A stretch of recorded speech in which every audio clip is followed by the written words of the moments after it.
Достор, жаңы кабыл кылынган генплан, магистральная дорога, жаңы чыккан жол боюнча дагы улантабыз сөз. Ушул жол бизге эмнени берет?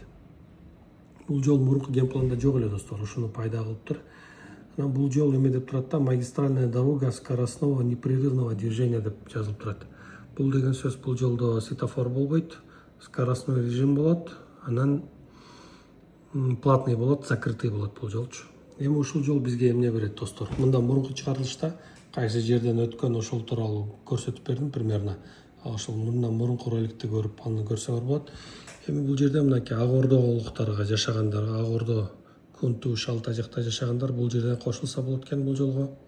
Бул жерден кошулса болот экен. Село Жалдан дагы бирөөнү бериптир, кошула турган. То есть село Жалда жашагандар, Арча Бешикте жашагандар ушул жак менен чыгып бул жолго кошулса болот экен да. Байтик, Арчалы, Таштөбөдө жашагандар мына бул жерден резиденцияны могу жерде турат, резиденцияга жетпестен ылдыйга түшүп баратканда бул жерден кошулат экен. Орто Сай айылынын үстү менен өтүп келип, Микрашта жашагандар, микрорайондо жашагандарга жакшысы мына Жуке Пудовкина менен түз чыгат экенбиз өйдө. Жуке Пудовкина менен ушул жаңы жол кесилишкен жерден кошулуп туруп, анан көл жака чыгып кетсек болот экен да. Бул микрорайон Көкжар айылынын мечити, ошол жерден дагы бир развязка болот экен достор. Бул болсо Чолпон Атинка келип ага кошулат, бул барып туруп магистральга кошулуп атат, Ахунбайга кошулуп атат, Лев Толстойго кошулуп атат, анан барып кант жактан Покровка жактан чыгып кетет достор. Ушундай. Бул жол платный жол болот. Анан айткандай эмени көрсөтүп коеюн, жаңы жол пайда болуп атат достор. Темир жолу.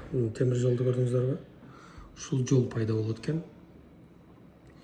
Бул темир жол тоже мына ошол Машина базар нерде, где-то Машина базарга жетпестен, эски объезднойго жетпестен шаарга кире бериш жерден могу жерден кошулуп атат.